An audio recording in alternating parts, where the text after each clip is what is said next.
महादेव. दीक्षा kitchen मध्ये तुम्हा सर्वांचं स्वागत आहे. हा तुम्ही मस्त आहात ना? तर चला, आज आपण बनवणार आहोत पत्ता गोबीचे पराठे. अगदी सोपे आणि मस्त बनणारे. चला बनवूया. पत्ता गोबीचे पराठे बनवण्यासाठी मी 1 वाटी इथे पत्ता गोबी घेतली आहे. त्याला खिसून घेतलं आहे बारीक. गोबी थोडीशी फ्राय करून घ्यायची आपल्याला. त्यासाठी मी इथे कढई ठेवली आहे. कढईत थोडंसं तेल टाकून घेतलं. फोडणीला थोडंसं जिरं घालते. जिरं छान कडकडीत होऊ देऊ.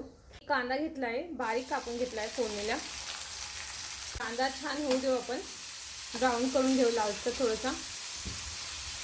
अद्रक, लसूण आणि हिरवी मिरची छान वाटून घेतले मिक्सरमधून बारीक. आपण तेलात छान फ्राय करून घेऊ तिला.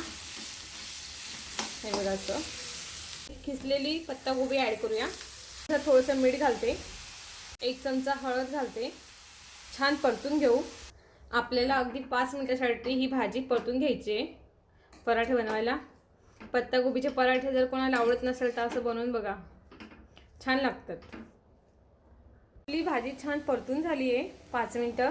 आता गॅस बंद करू. भाजी थंड झाली की आपण लगेच पराठ्याचं पीठ मळायला घेऊया. आपण इथे आता भाजी आपली गार झाली आहे. आपण पीठ मळायला घेऊ. थोडीशी तीळ घालते पराठ्यांमध्ये. मी बारीक कापून घेतलेली कोथिंबीर ॲड करते. छान, तुम्हाला हवी तेवढी कोथिंबीर घ्या, नसली तरी चालेल. 3 चमचे सॉस घेते. सॉसने टेस्ट छान येते. तुम्हाला हवं असेल तर तुम्ही टाका. मी इथे 2-3 चमचे तांदळाचं पीठ घेतलंय, ते टाकून घेऊ आपण. 1 वाटी मी गव्हाचं पीठ घेतलंय. हे पीठ आपण घेतलंय 1 वाटी. ते आपल्याला लागता टाकायचं आहे भाजीत बस तेवढं. आणि चवीनुसार थोडंसं मीठ ॲड करू. आपण भाजीत मीठ टाकलं होतं, त्याच्यामुळे मीठ थोडंसं कमी टाकूया. चला, तर सर्व मिश्रण एकजीव करून घेऊ. असं सर्व एकत्र करायचं आहे. मळताना पाणी घालायचं नाही आपल्याला, कारण सर्व पीठ आपण भाजीत मळणार आहोत. आणि पीठ मळताना कडक मळूया, म्हणजे पराठे लाटताना इझी जातील, चिपकणार नाही. मग कडक मळलं तर पीठ चिपकतं नाही तर पराठा.